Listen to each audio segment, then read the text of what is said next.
G2 are the first team ever to win back-to-back VCT Americas titles, winning both Kickoff and now Stage 1 in 2025. After a pretty rough bracket for them early on, they recovered and proved that they still are the dominant force within the Americas. So it's time for us to look at the last 4 matches of the VCT Americas Stage 1 playoff bracket, recapping those matches, talking about how they went, and talking about the implications heading into Toronto. So without further ado, let's get right into it. So this is the board we have today. As I said, the last 4 matches of that playoff bracket. If you've seen my recap videos before, you know how I do my go through each map of each game, but for these videos I decided to add a little bit more. I'm going to be talking about some more stats with each map, such as pistols, eco rounds, and how the buys went. So we'll see if you guys like that extra info. Let me know in the comment section down below. So starting with the upper final in Sentinels versus MIBR. This was a match to determine which team would be the first to enter the grand final. Both teams already have qualified for Toronto. The stakes in this one were lower than previous matches in the bracket, especially since whoever lost was going to have a second chance to make it to the grand final. But of course, this was a chance for MIBR to get revenge over that lower final loss that they suffered to Sentinels at kickoff. Both teams have looked very good throughout Stage 1. Sentinels had questions early on, but proved the doubters wrong in these playoffs, and MIBR have continually improved all year with their rookies looking fantastic lately. However, it seems like Sentinels is a team that seems to have their number. This was a pretty decisive 2-0 victory for Sentinels, not having too much trouble on that first map. That second map was a little bit closer, but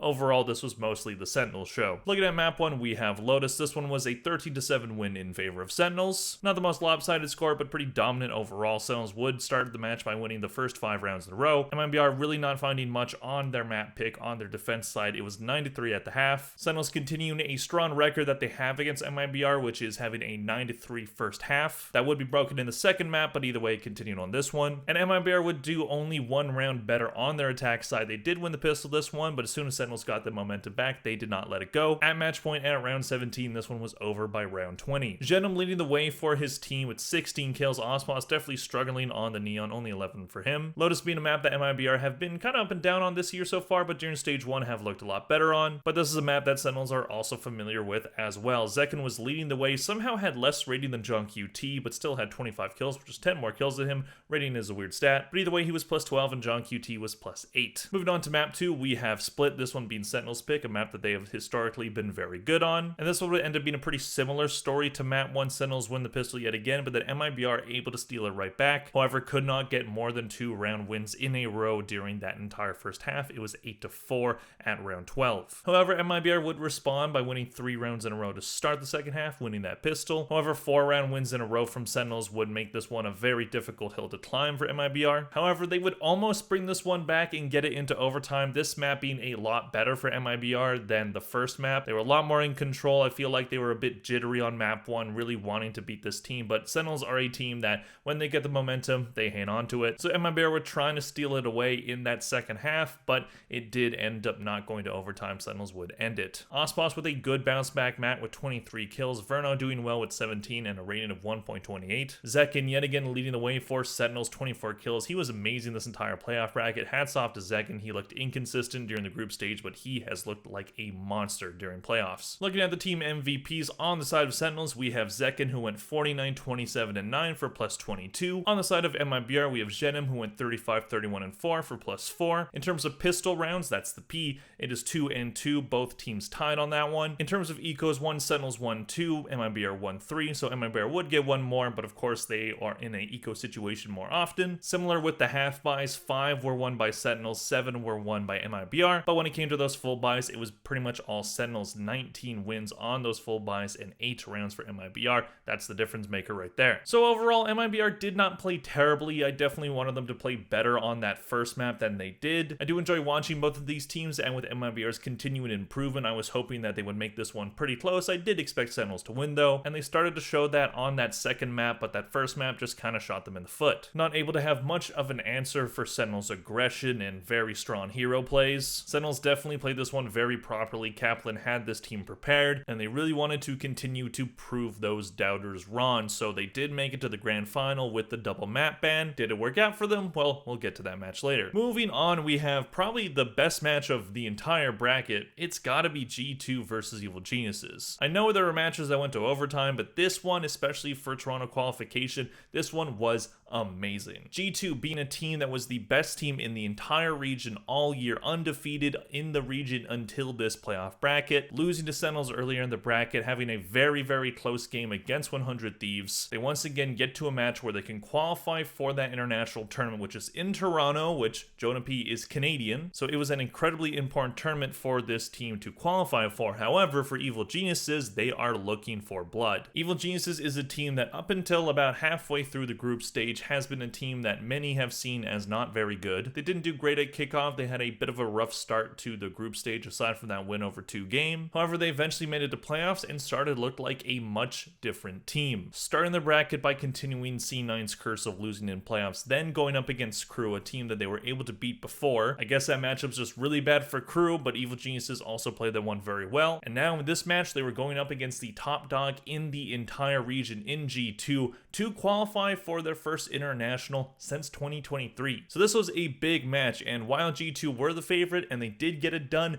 this one easily could have gone Evil Genius' way. Being able to win that first map, the first team to beat G2 on Lotus all year, and then being able to get to 11 rounds on map 3 in the lead, they just could not put it home. An absolutely incredible fight between these two teams. Evil Geniuses looks a lot better than what they used to. Looking at map 1, we have Lotus, this one being a 13-9 win in favor of Evil Geniuses. Also, very curiously, this was Evil Genius' pick. So clearly Potter had a game plan for this one, and they wanted to counterpick G2 badly. And that is essentially what ended up happening. Evil Geniuses would start strong by winning that pistol, however, G2 would respond with 3 of their own. G2 lose a couple rounds here and there, but then end the first half with a strong 8-4 lead. However, then EG win that pistol, G2 steal right back, so no problem, but then it is 8 rounds in a row from Evil Geniuses to snuff them out. Lotus being a map that is typically pretty attacker-sided, they were only able to get 1 round win on attack. And again, this is a team that is probably the best in the world on this map. Absolutely insanely effective counter strat from Potter and the rest of Evil Geniuses. This was a masterful map for them. Jonah P doing a good job here, leading his team in reigning with a 1.35 and 19 kills. Jogba once again being the top fragger for the team at 22. On the Evil Geniuses side, yay.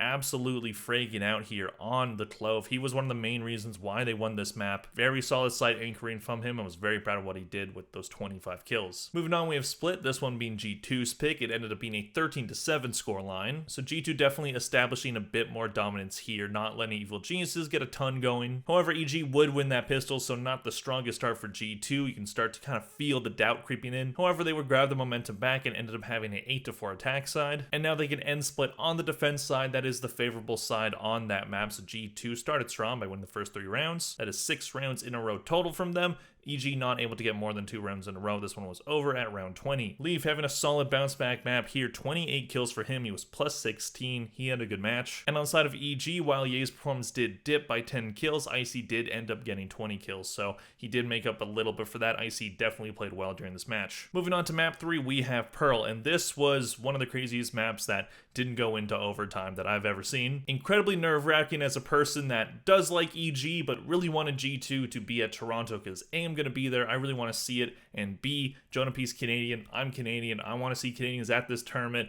And he was the last hope. So this one is definitely a nail-biter for me, especially considering I was getting ready for a wedding, not my wedding, a different wedding, while I was watching this match. So, you know, putting on ties and button-up shirts while you're just looking out and go, ah, is, you know, quite the experience. Anyways, EG would start strong by winning the pistol. G2 get one at round 3, but it ends up being a 4-2 lead for EG. One thing that was evident in this map until basically the very end was EG were always just one step ahead of G2. G2 were able to tie the score, but could never get the lead. EG just always able to get that 1 or 2 or 3 rounds ahead of them, which means that the first half ended with a 7-5 score line for EG, so still quite close. And again, G2 tie the game by winning the first 2 rounds of the second half. EG respond right back. It's neck and neck. This game decided by the thinnest of margins and just a couple plays that we will talk about as well. 2 for EG, 2 for G2, 2 for EG. They get to 11 rounds. They have an 11-9 scoreline, and this is where I was like, I don't think G2's going to win this one. EG just has a momentum. It's a miracle story.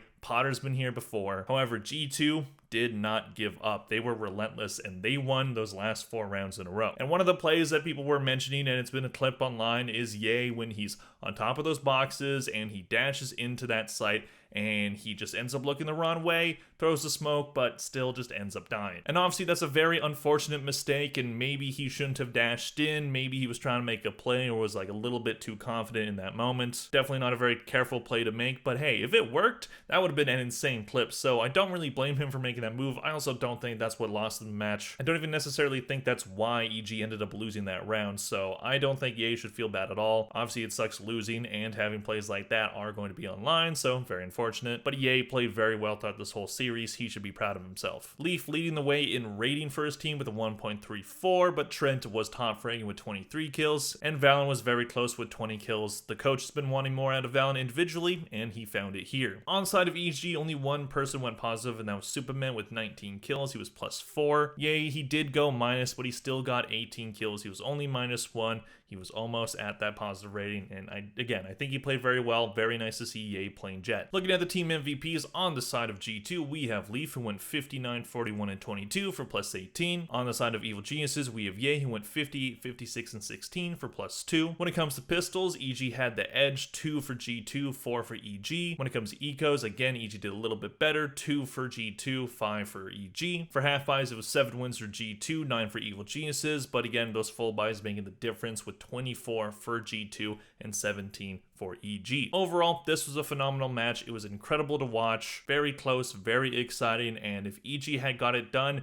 that would have been the biggest upset of the entire year. At least in the Americas, there's been some pretty big upsets in other regions, like Paper X beating T1, that's crazy. But either way, Evil Geniuses, I think they have showed so much promise in this playoff bracket. I'm so glad that my faith in this team was rewarded. I definitely was worried about them during the group stage, but I knew that this team might take some time to really hit their stride. They have some really good players. Ye's been playing a lot better. I think Potter has done a wonderful job with him so far. Same with Icy, just like the rest of the team, he did struggle early on, but he has looked quite good lately, especially in this playoff bracket. So we'll see how far this team can take it. Maybe they can end up being the 3rd or 4th team that makes the champions. They definitely have the chance to do that. They have racked up some champs points during this group stage and the playoffs. So we'll see what they can end up doing. But G2, they looked a bit shaky in this one for sure. Definitely were not playing as crisp as they usually do. They definitely were a bit nervous here. And as soon as Evil Geniuses were able to implement that very strong counterattack on Lotus, I think it just kind of shook him. Valen being very emotional after this one, crying during the post-game interview. He has a lot to be proud of, and hey,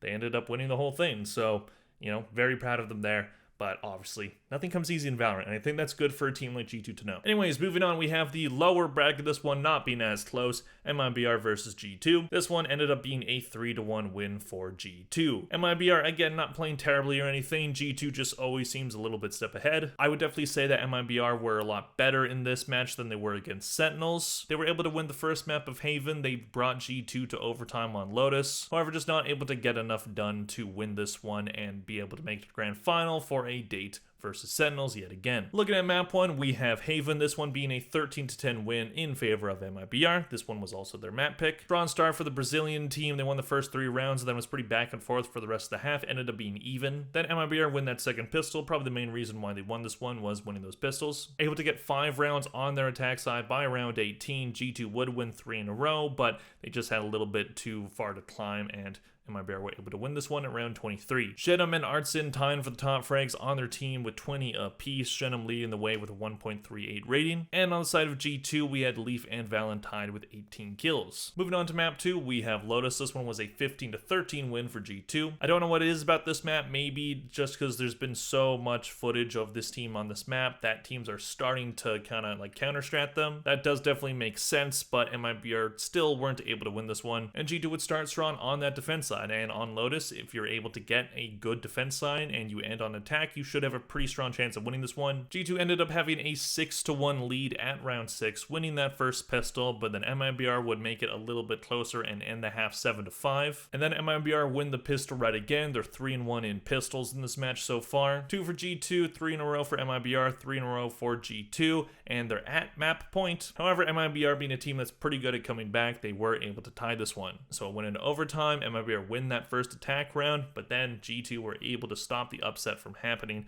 and got 3 rounds in a row. Ospos, much better map from him. The main reason why they were able to bring this one into overtime in the first place, he had 30 kills, led the whole server. But on the side of G2, Trent was the main reason why it didn't end up being a loss for G2 with 28 kills. He was plus 11. Moving on, we have map 3, which was split. This one ended up being a 13-10 win for G2. MIBR yet again winning that first pistol, but then G2 respond with 2 of their own. Yet again, a pretty back and forth first half, but MIBR able to get 4 rounds in a row from round 8 to round 11 to make this one a 7-5 half. So they're going into their defense side on split. Again, should be favorable for them, but then G2 start this one strong by winning the first 3 rounds in the second half. Probably getting mad that they kept losing those pistol rounds, so they finally get that one. MIBR only able to muster up 3 retake wins on their defense side. This one was over at round 23. Ospos yet again leading the way for his team with 21 kills. Trent also leading the way for his team in terms of rating with a 1.30, but Leaf was that top fragger with 20 kills. Moving on, we have map 4, which was Ascent. This one was G2's pick. It was a 13-8 win in favor of them. This is a map that these two teams have faced against each other on before.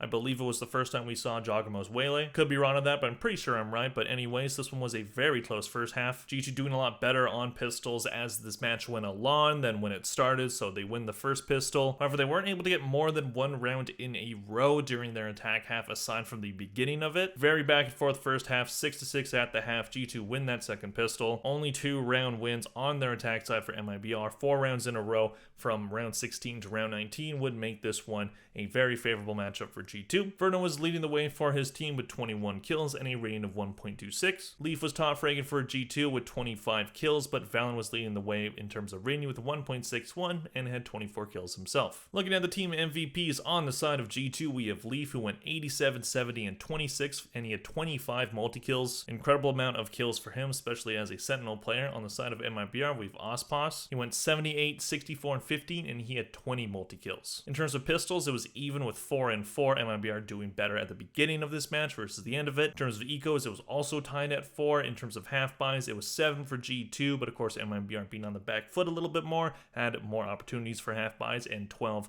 was the amount that they won. And then for full buys, it was 35 for G2 and 24 for MIBR. So overall, while it was a 3-1 win for G2, MIBR did a very formidable job here. I don't think a lot of people picked them to win the bracket, especially against the teams that they would have had to face, but they still proved that they can hang with some of the best in the entire region. They already qualified for Toronto. They are the lowest seed in the region, which is unfortunate, but it's not that big of a deal. We've seen before that top seeds in tournaments have failed quite early on, especially if they're kind of like waiting for other teams to make it through the Swiss stage, because teams that do go through that Swiss stage and make it out have just gone through a gauntlet, so they're battle hardened and ready for those top seeds that have been waiting. So we'll see if MIBR can be one of those teams or if they fail early on, but I do have some faith in this team that they can hang with some of the best teams in other regions, but we will see how they do when we get there. Moving on, we have the grand final of the Americas Stage 1 playoff bracket, G2 versus Sentinels. This one is a rematch from not only early in this bracket, but also at kickoff. This is the 4th time these two teams have faced, and so far,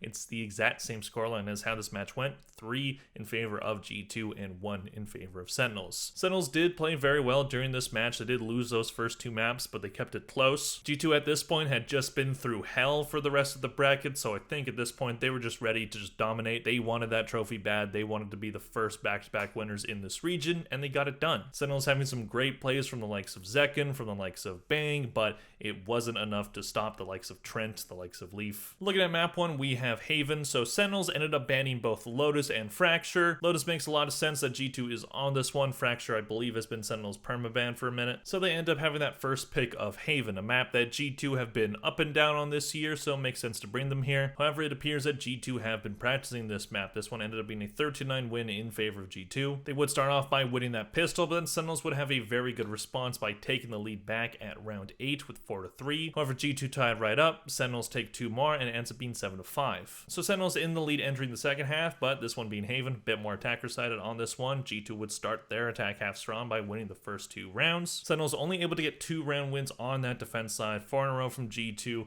win for Sentinels, and then 2 more for G2 would end this one. Very strong plays from second, especially when he popped that ult and got an ace with it. That was awesome. He only needed it for one guy, I guess, so interesting way to use the ult, but worked out for him. On the side of G2, we have Trent and Valentine with 21 kills. Trent was plus 10. Moving on, we have Split. This one was G2's pick, a map that both teams have been pretty solid on all year, but G2 was able to beat them on this map earlier in the bracket, so they thought that they could do it again, and they did. However, Sentinels would win that pistol, then G2 respond with 4 rounds in a row right away, 4-1 lead for them. Sentinels tie the game up, and we go a bit back and forth with the tied first half. Sentinels win that second pistol. This is a good position for them to build momentum off of, but then all of a sudden 5-round wins for G2 in a row, just not allowing them to have the site. Sentinels would then win the second pistol, which should give them momentum to put this one home. However, 5 rounds in a row from G2 on that defense side, very good protocols to stop Sentinels from even being able to get many plants. One more for Sentinels at round 20, but then 2 in a row for G2 would end this one. Second, once again, doing a good job here. He had 19 kills, he was plus 3. And on side of G2, Valen with 20 and Leaf with 16. Moving on to map 3, we have Pearl. Now, for this map, I called this map G2's trauma map. Even though a lot of times G2 have looked very good on this map, sometimes they have either just lost it completely or lost it in really big ways, like against T1 in the grand finals at Bangkok, and some losses on it throughout the group stage, and Sentinels kind of showed why those losses happened. 10-2 first half for Sentinels. Second time they were able to do that to G2 throughout this playoff bracket. Pretty impressive work. Sentinels win the first 7 rounds in a row. G2 get those 2, but then 3 in a row for Sentinels would make this one pretty lopsided score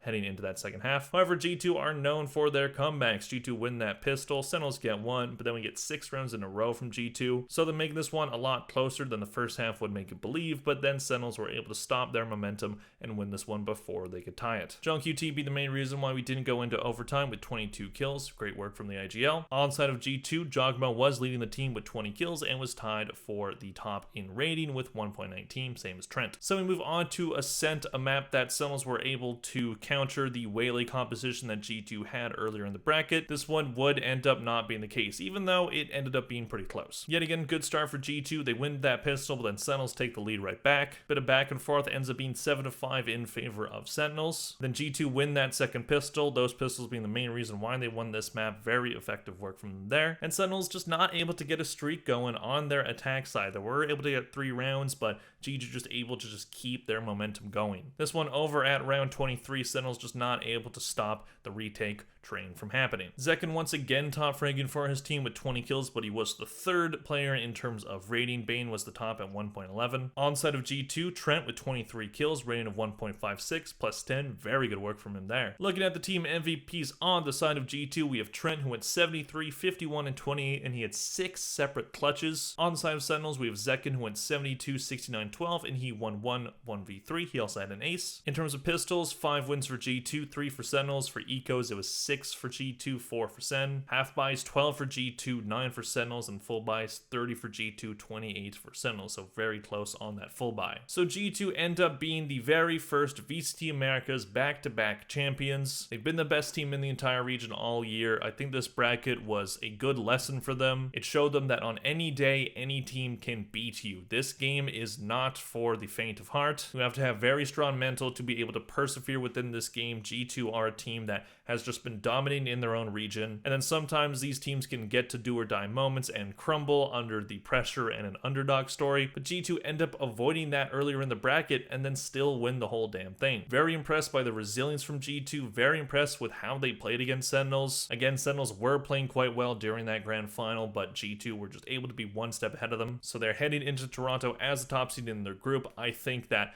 unlike other teams, I think the little rest they're going to get with not needing to play in the Swiss stage is actually going to benefit them. This team needs a little bit of a break. They have been just grinding since kickoff. It's been insane for them, especially now that there's going to be a bit of a meta change. Taeho's getting nerfed, and that could hurt them, but I also think that this team is going to be good in any meta. They've been good in many different metas throughout their time in Valorant. This meta was very favorable to them, yes, but also, we have things like Sunset coming back in. That's a map that was very good for them last year. I don't think that one character getting nerfed is going to tank their whole thing. Also, Taeho might still end up being good, so we will see how it goes for them in Toronto. I definitely think that despite their struggles within this playoff bracket, they are still one of the favorites. And for Sentinels, unfortunate result for them for sure, but they still prove that they are one of the best teams in the entire region, proving the doubters wrong and almost winning the entire playoff bracket, beating some very impressive opponents along the way. So now they're going to be looking for redemption at the international level. Bangkok did not go very well for them, so we'll see what they end up doing at Toronto. They're going to have a harder bracket than G2 is going to,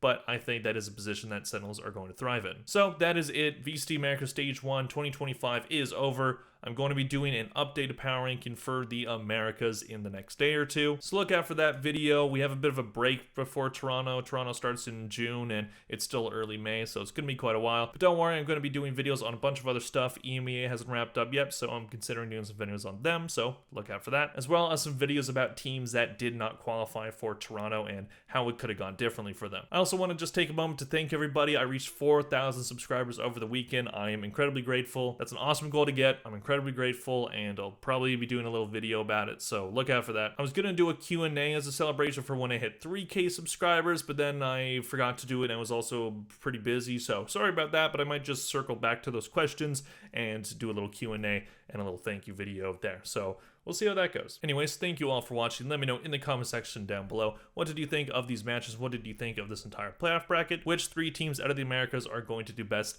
at VCT Masters Toronto? Let me know what you think. Please click like and subscribe if you enjoyed this video. Thank you all very much for watching, and I'll see you guys in the next one. Bye.